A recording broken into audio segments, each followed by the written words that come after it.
Assalamualaikum. Waalaikumsalam.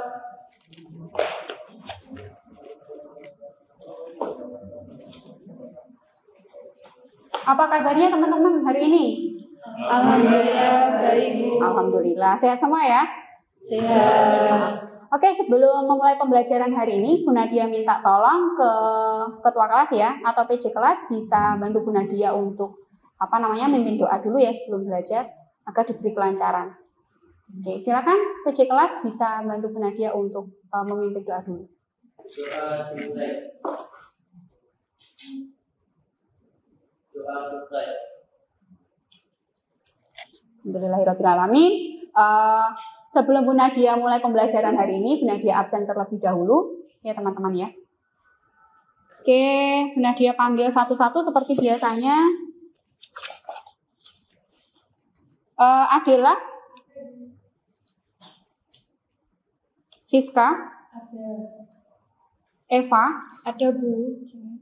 Riza, Ya, Bu. Elvia, Urfa,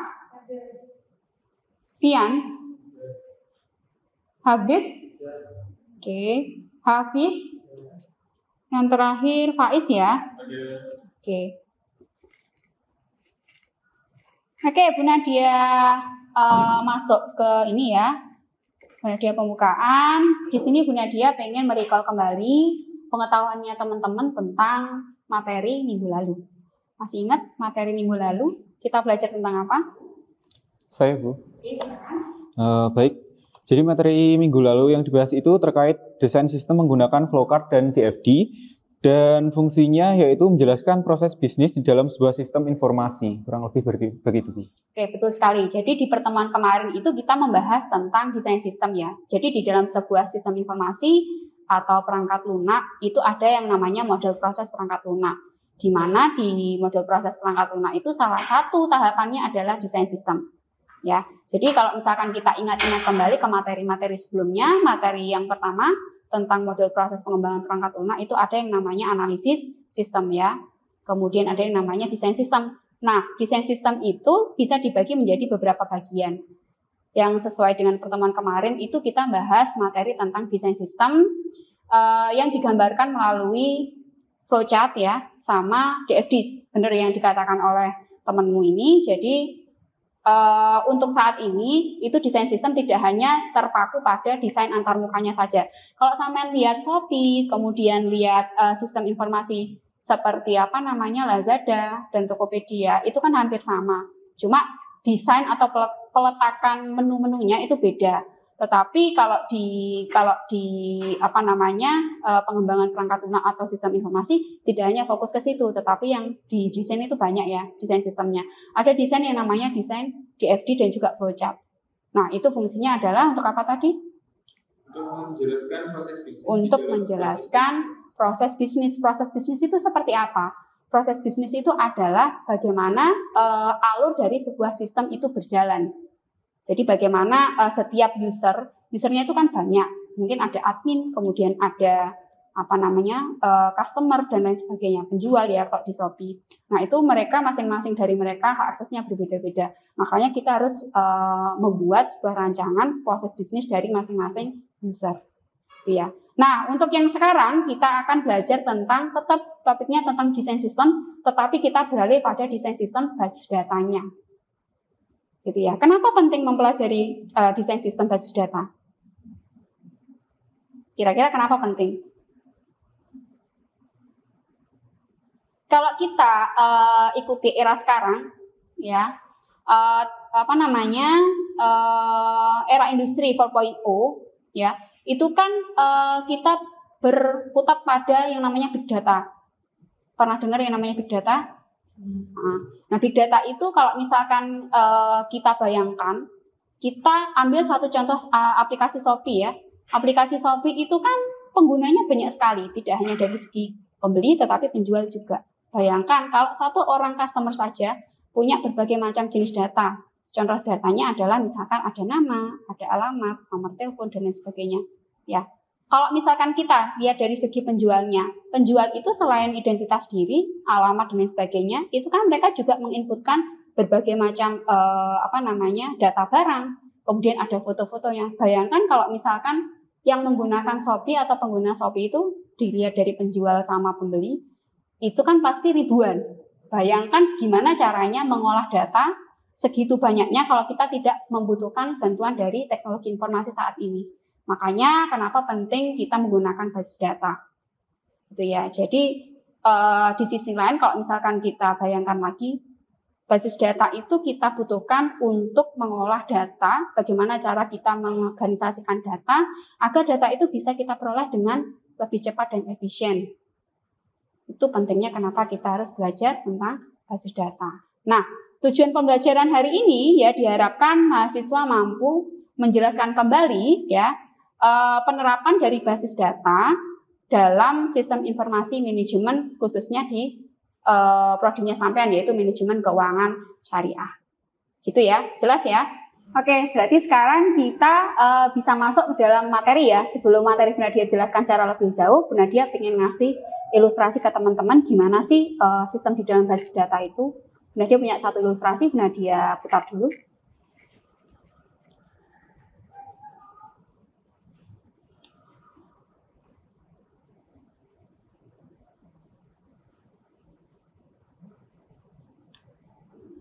Kedengeran nggak suaranya teman-teman? Nggak denger ya?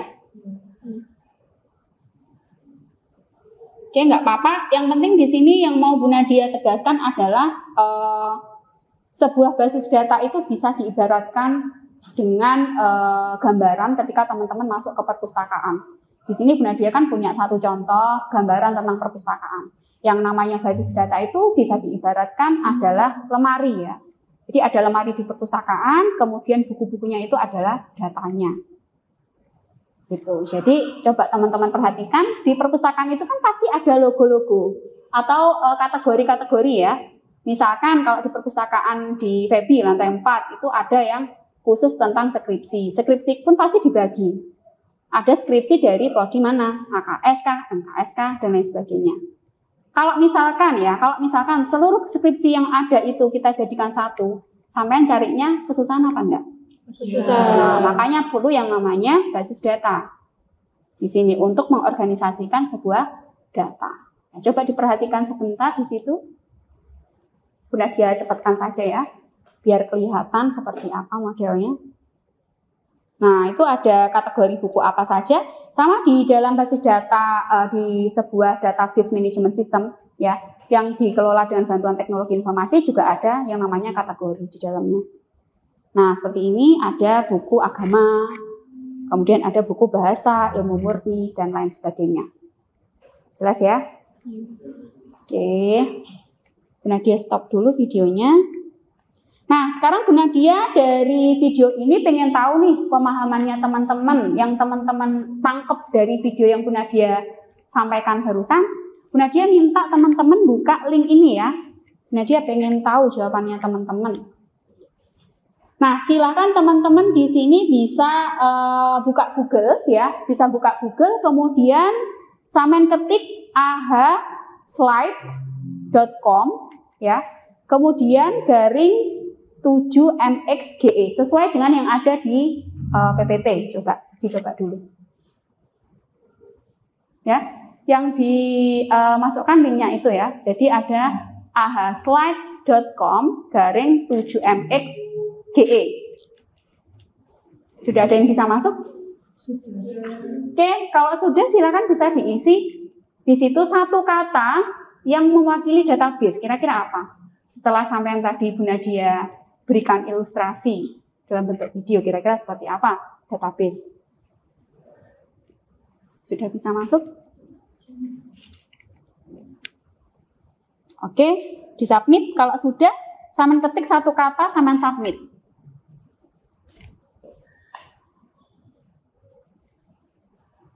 Sudah disubmit? Sudah. Sudah?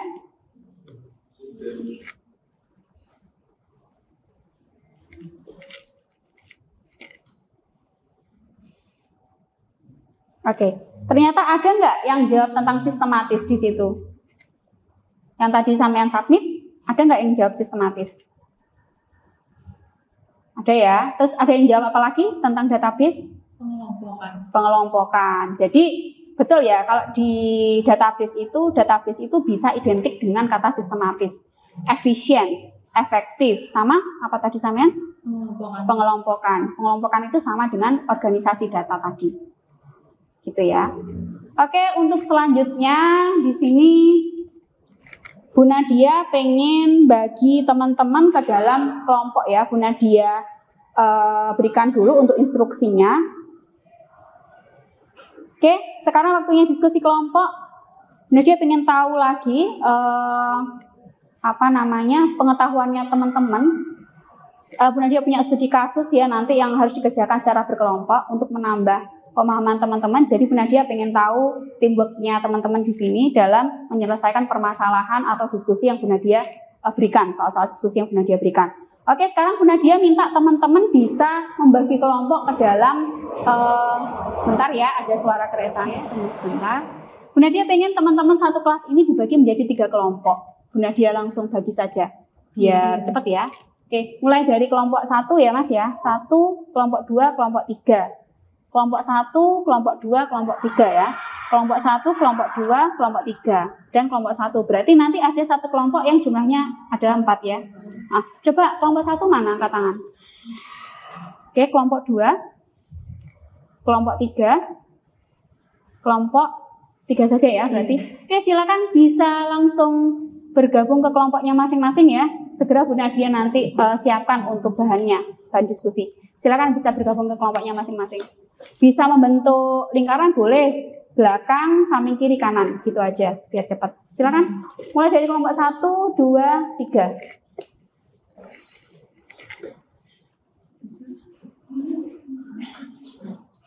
Oke, sekarang Bu Nadia bagikan untuk bahan diskusinya ya. Mulai dari kelompok 1, mana? Kelompok 1. Ini ya. Oke, ini ada soal dan nanti jawabannya bisa ditulis di sini ya. Saman baca dulu, nanti kalau ada yang mau ditanyakan, ada yang bingung silakan langsung ditanyakan. Kelompok 2. Ini pertanyaan sama jawabannya nanti ditulis di sini. Sama kelompok 3 ya. Kelompok 3 ini soalnya ini kertasnya. Nanti jawabannya teman-teman bisa langsung ditulis di kertas yang sudah dia sediakan ya. Silakan kalau ada yang mau ditanyakan. Sementara belum ya. Nanti kalau ada yang ditanyakan silakan bisa angkat tangan Bu Nadia di depan ya. Oke, silakan bisa dikerjakan. Waktu pengerjaannya Bu Nadia lupa, waktu pengerjaannya 30 menit ya. Silakan dikerjakan dalam waktu 30 menit. Kalau sudah nanti Bu Nadia minta satu kelompok untuk mempresentasikan hasilnya di depan. Itu ya. Oke, silakan dikerjakan.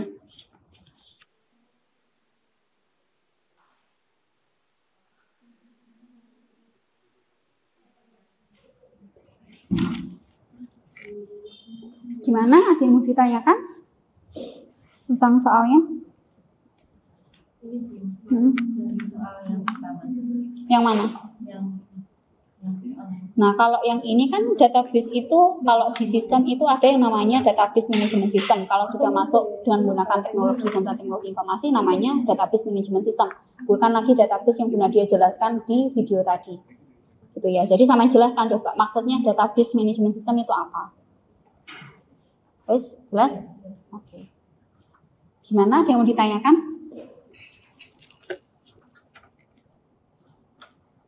Sementara belum ada. Belum ada ya? Iya. Oke. Dikerjakan? Saya mau tanya. Untuk yang ini bagaimana? Yang mana? Jadi saya jelaskan tentang komponen-komponen dari basis data. Jadi kan ada beberapa komponen di dalam basis data. Jadi basis data itu bisa dikatakan sebagai basis data jika memenuhi komponen apa saja. Itu ya. Jadi sampai nanti jelaskan itu. Sudah jelas? Baik. Oke, dilanjutkan.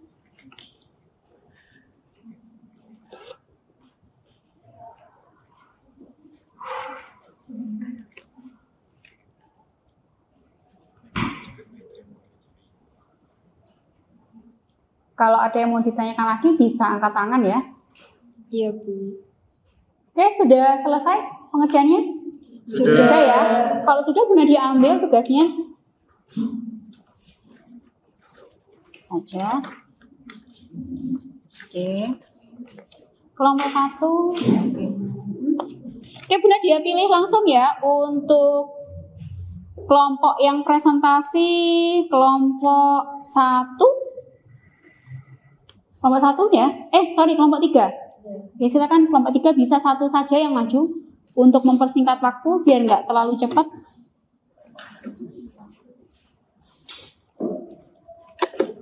Ya, pengerjaannya kelompok 1 yang ini ya. Silakan nanti bisa dijelaskan ke teman-teman.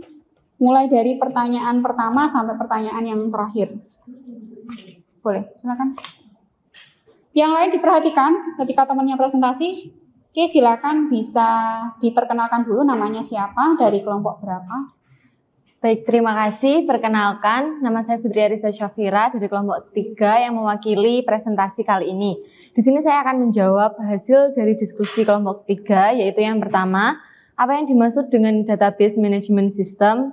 Database management system terdiri dari sekumpulan data yang saling berhubungan dan suatu himpunan program yang melakukan akses terhadap data tersebut.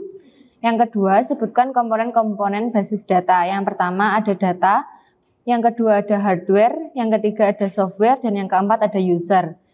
Untuk soal yang ketiga, yaitu apa tujuan basis data dibuat, yang pertama ada mencegah data redundansi, yang kedua mempermudah dalam melakukan akses terhadap data, dan yang terakhir mempertimbangkan masalah integritas. Untuk soal yang keempat, apa saja kelebihan dan kekurangan basis data? Yang pertama, mengurangi redundansi, yang kedua menghindari inkonsistensi, dan yang ketiga terpeliharanya integritas data. Sebutkan aplikasi yang digunakan dalam pengembangan basis data, yaitu yang pertama ada Oracle, yang kedua ada MySQL, dan lain-lain. Terima kasih atas perhatian teman-teman. Presentasi kali ini sudah saya jawab semua dari hasil diskusi kelompok 3. Untuk selanjutnya saya kembalikan kepada Bu Nadia. Oke, terima kasih. Kelompok 1 aplaus dulu untuk kelompok, kelompok 3 ya tadi. Oke, aplaus dulu untuk kelompok 3, teman-teman. Bagus sekali ya presentasinya. Oke, sekarang kita masuk ke sesi diskusi. Jadi sesi diskusi Bu Nadia lemparkan beberapa pertanyaan ya. Jadi Bu Nadia buka sesi pertanyaan. Mungkin ada kelompok 1 atau kelompok 2 yang ingin bertanya. Silakan. Perkenalkan, nama saya Eva Zonita Fatmasari dari kelompok 2. Izin bertanya, apakah Microsoft Access bisa digunakan untuk membuat database? Terima kasih. Oke. Bu Nadia ulangi ya pertanyaannya ya Mbak, biar sama lebih jelas. Jadi pertanyaan dari kelompok berapa? 2 ya. Pertanyaannya adalah apakah Microsoft Access itu bisa digunakan untuk membuat database atau mengembangkan database? Kalau yang sama jelaskan tadi kan jawabannya ada MySQL, Oracle, dan masih banyak lagi. Dan masih banyak lagi itu apakah itu salah satunya adalah Microsoft Access? Maksudnya seperti itu. Mungkin bisa langsung dijawab. Baik, terima kasih atas pertanyaannya. Izin menjawab. Jadi, Microsoft Access itu bisa digunakan untuk membuat basis data. Tetapi kelemahannya yaitu data yang dihasilkan itu tidak bisa diakses oleh multi-user. Karena di Microsoft Access itu hanya bisa digunakan oleh satu user.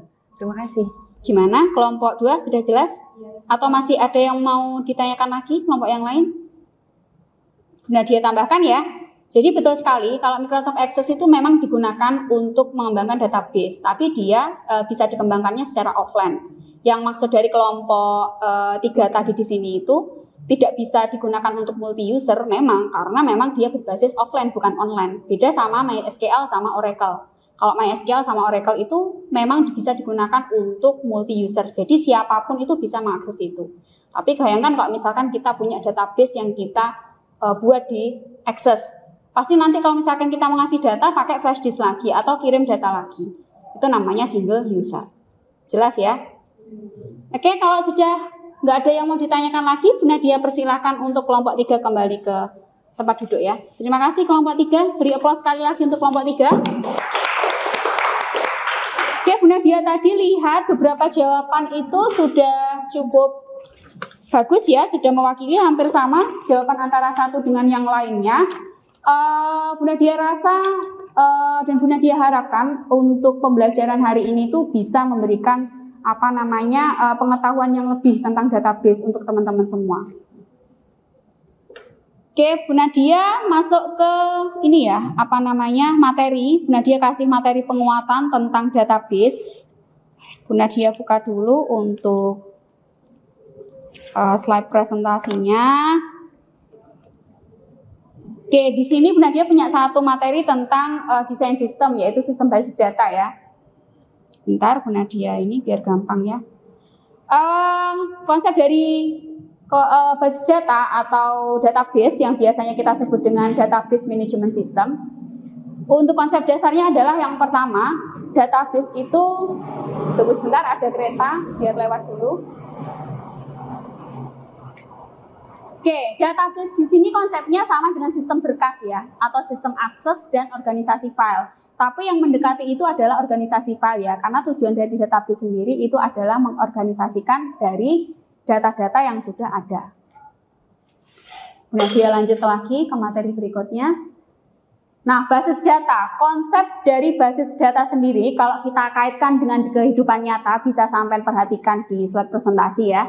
Jika database ini dikaitkan dengan konsep di kehidupan nyata, bagi sebuah perusahaan keberadaan database mengambil andil dalam mendukung berjalannya bisnis yang lebih efektif dan efisien.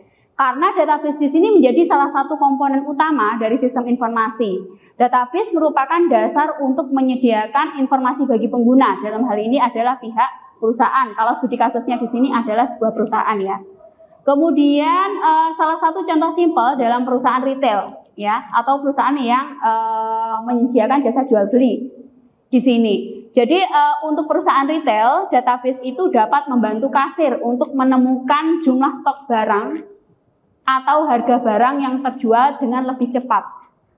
Ya, kembali lagi ke konsep database, yaitu tujuannya adalah untuk efektivitas dan efisiensi. Makanya kalau kita kaitkan dengan konsep kehidupan nyata, banyak sekali sekarang database itu dimanfaatkan untuk mencari data agar lebih mudah dicari dan lebih efektif serta efisien, lebih cepat. Gitu ya. Kemudian ada lagi di sini.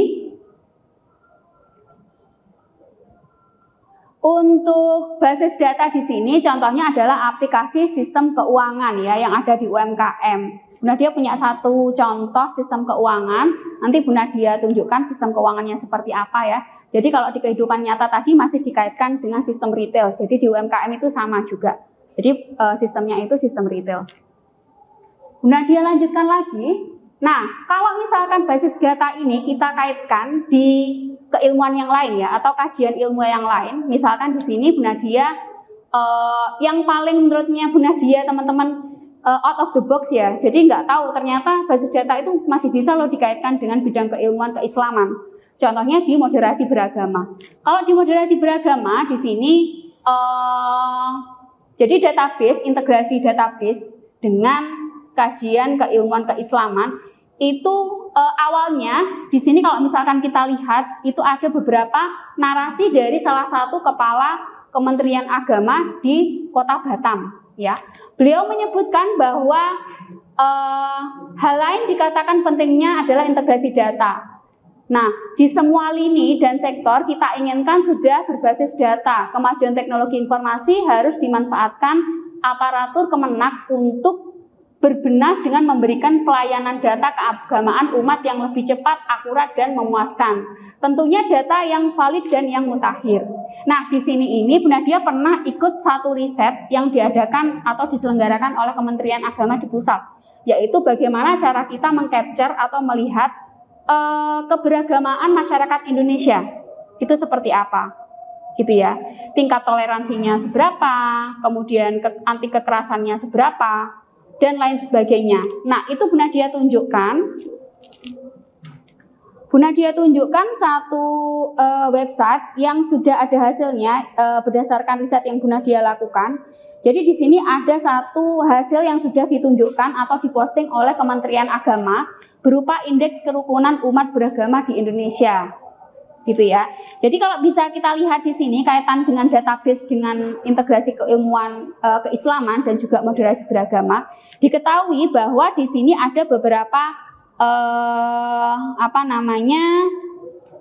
skor indeks kerukunan umat beragama pada tahun 2017 sampai tahun 2021.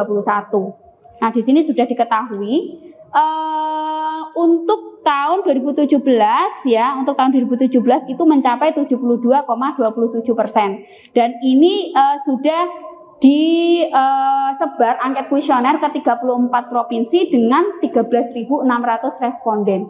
Bayangkan kalau kita mengisi kuesioner, ya kuesioner itu kan pertanyaannya banyak.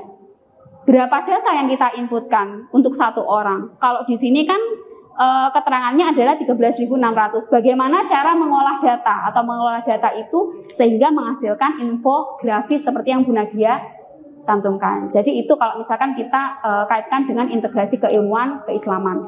Ada lagi, oke, jadi di sini bisa teman-teman lihat. Jadi ini merupakan salah satu integrasi antara basis data dengan kajian keilmuan keislaman. Kemudian masuk ke slide selanjutnya yaitu sekarang kita bahasnya tentang kajian basis data atau materi basis data ini bagaimana ketika kita kaitkan dengan isu-isu terkini. Kalau sekarang kita lihat kembali lagi ke awal tadi ya, Bu Nadia sudah kasih satu contoh tentang big data ya. Jadi isu terkini adalah tentang big data. Kalau misalkan kita bicara tentang teknologi.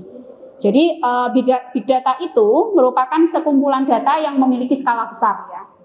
Kemudian sehingga tidak dapat diproses menggunakan alat tradisional. Berarti kita membutuhkan bantuan teknologi informasi di sini untuk mengolah data dengan skala besar. Contohnya Bu Nadia contohkan tadi adalah aplikasi Shopee ya. Shopee itu sudah mengambil berapa banyak data itu? Belum transaksinya. Transaksi sudah banyak dengan menggunakan OVO bisa ya. Kemudian Shopee Pay dan lain sebagainya. Itu contohnya. Terus di sini Bu Nadia punya hasil-hasil riset ya. Jadi kalau misalkan di database itu ada satu alat yang digunakan untuk mengembangkan database. Ya, seperti yang sudah dijelaskan oleh kelompok 3 tadi, ada satu yang pertama MySQL, yang kedua adalah Oracle ya. Kemudian ada lagi untuk offline yang bisa digunakan oleh single user tadi adalah Microsoft Access ya. Kalau Microsoft Access itu kelemahannya memang dia nggak bisa diakses oleh multi user. Itu. Kemudian di sini ada beberapa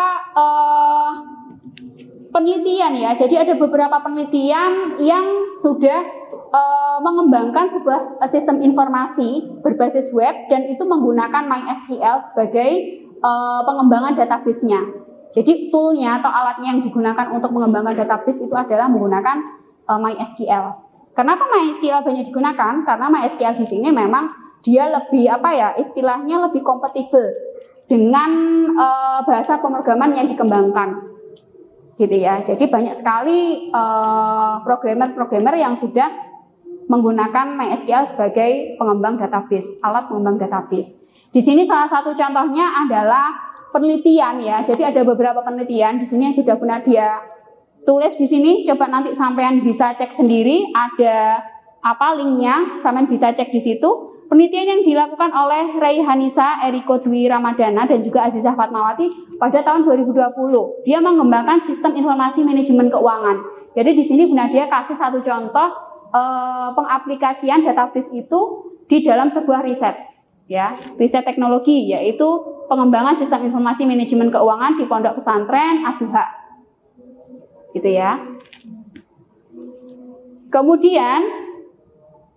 Kemudian di sini ada lagi integrasi dari hasil pengabdian masyarakat ya. Jadi di hasil pengabdian masyarakat juga ada, Bu Nadia lupa ya di sini. Jadi Bu Nadia tulis di sini untuk pengabdian masyarakatnya hasil riset juga, tapi hasil riset pengabdian masyarakat bukan penelitian.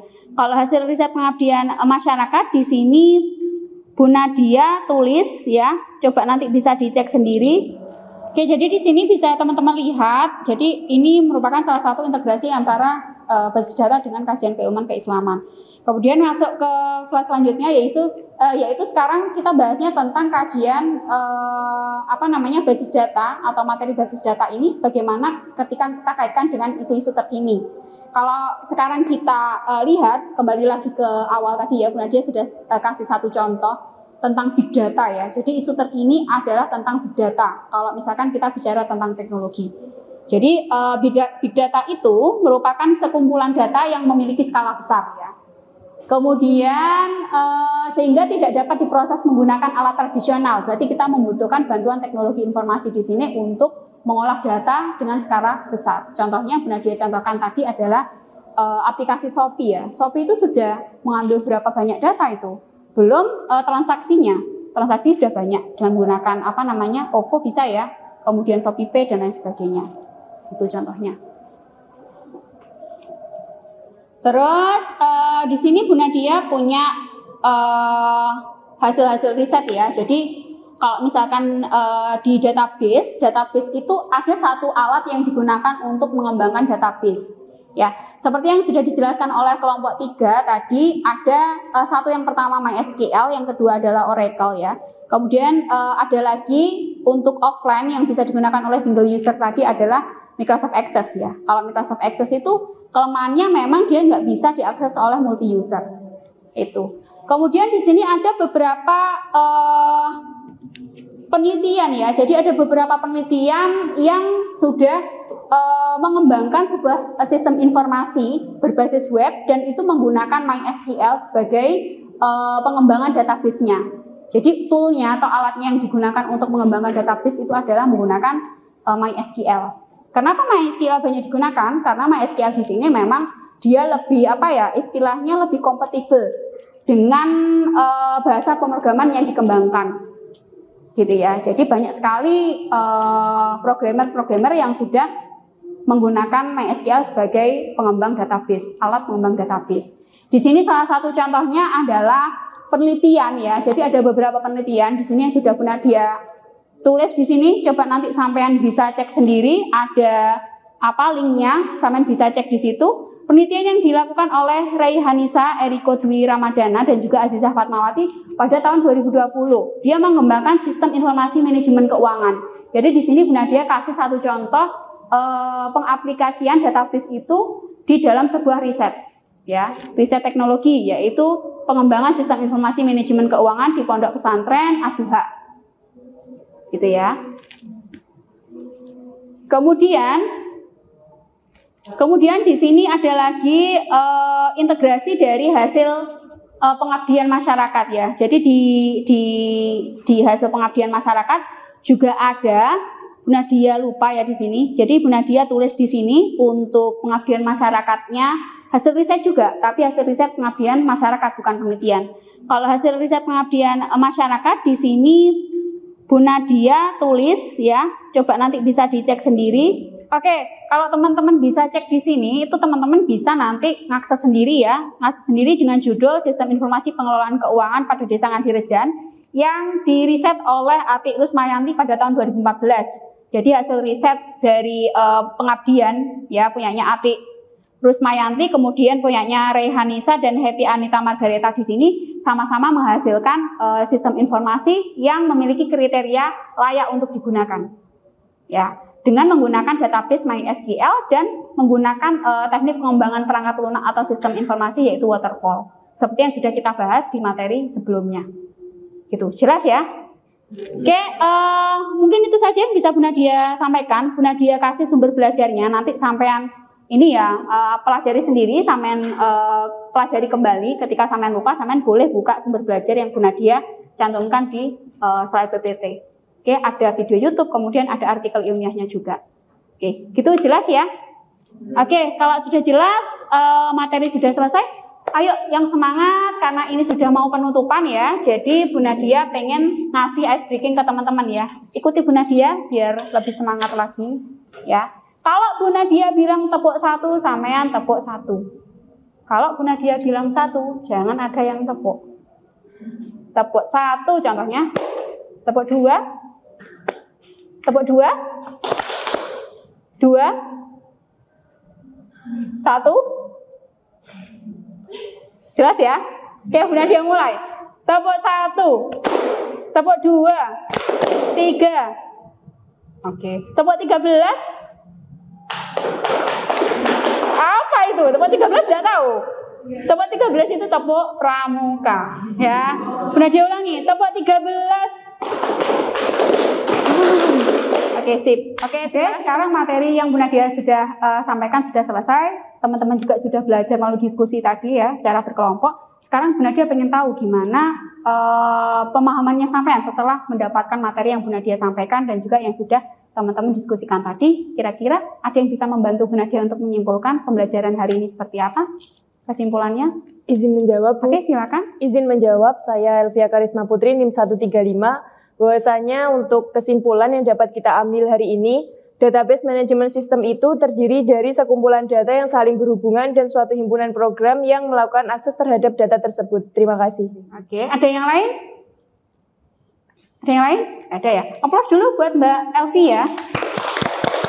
Ada, betul sekali tadi ada yang sudah dijelaskan oleh Mbak Elvi, poin-poinnya itu benar dia tambahi ya. Jadi penting juga kita tahu penerapan basis data itu terhadap kehidupan nyata, seperti yang benar dia jelaskan sebelumnya.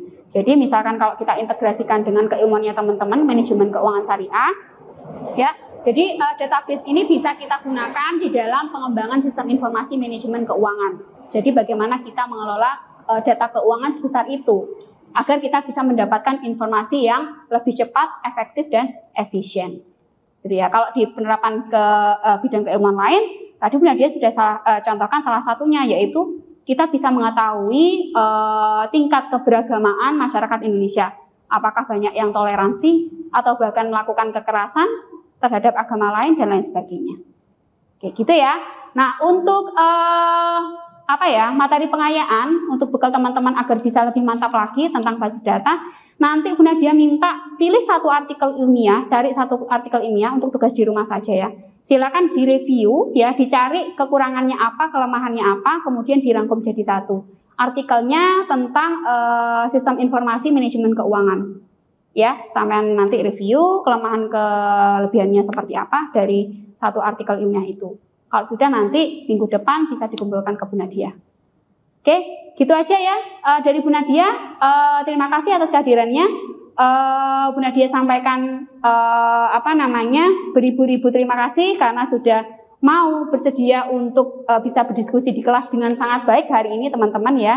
Kemudian Bu Nadia sampaikan mudah-mudahan ilmunya yang Bu Nadia berikan ke teman-teman di sini bisa bermanfaat untuk teman-teman ke depannya dan di masyarakat nantinya. Itu aja dari Bu Nadia. Terima kasih atas kehadirannya. Wabillahi taufiq wal hidayah. Wassalamualaikum warahmatullahi wabarakatuh. Sampai ketemu lagi minggu depan ya. Assalamualaikum.